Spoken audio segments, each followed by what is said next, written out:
Hello, friends. This is Sundareshan, your compliance guru. Well, after promoter director, we will now see the other types of directors who will be inducted in your boards.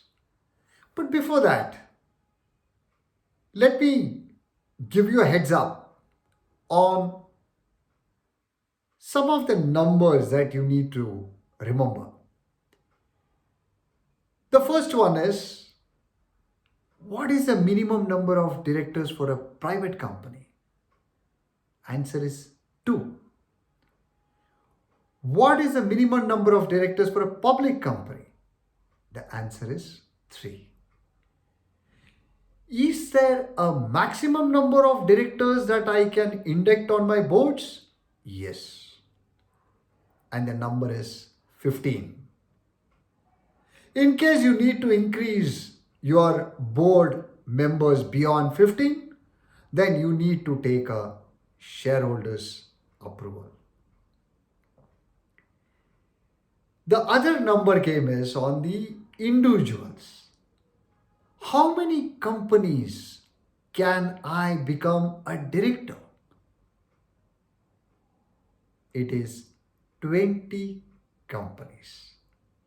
Now this 20 companies includes all types of companies, private, public, listed, unlisted, all of this put together is 20. I will just give you a simple math around this 20. It is 20 private companies or 10 public companies and 10 private companies.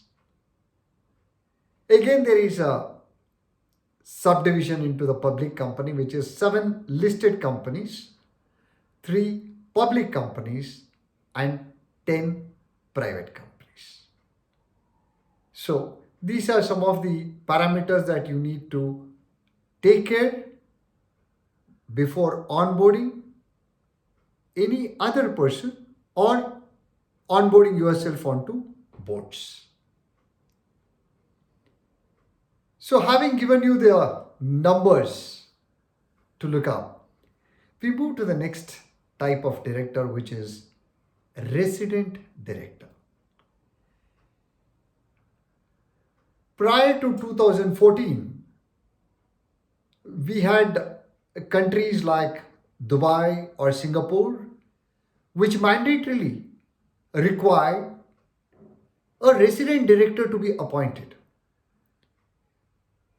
Now, post 2014, India also requires onboarding of a resident director. Now, who is a resident director? The law puts down certain numbers again, which is 182 days a person should have stayed in India to qualify as a resident director. Next is, what is the purpose or what is the role that a resident director is going to play? The role is big. Let me explain to you with an example.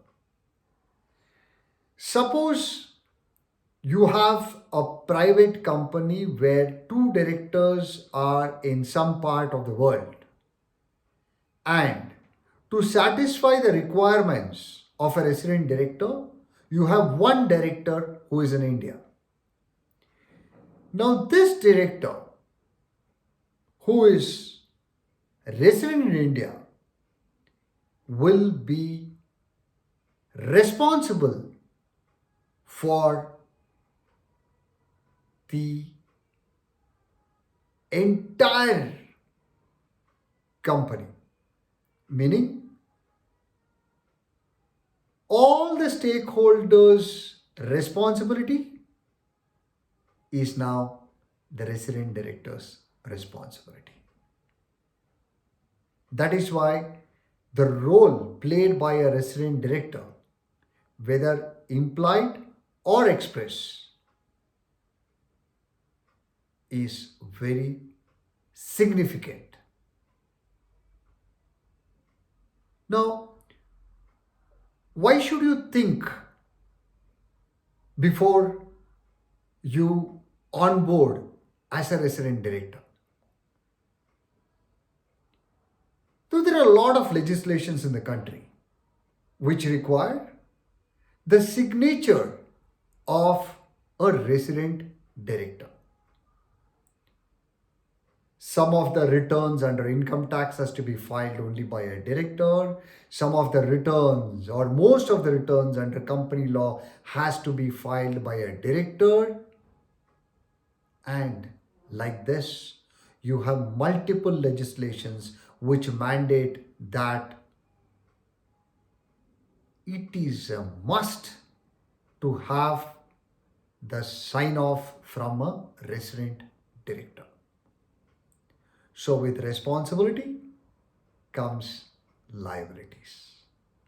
And that is why my takeaway for any of those resident directors is look before you join. Please don't join for the sake of it. There can be instances where an executive director or an employee of the company is promoted and such employee becomes a whole-time director and in turn becomes a resident director. Now, such a position, there is multifold responsibility. One, in the normal course as a resident director and as a key managerial person. So, resident director is a very uh, important category in directors, which anyone accepting that position has to be aware of. Keep writing, keep questioning, stay compliant, stay safe. See you soon.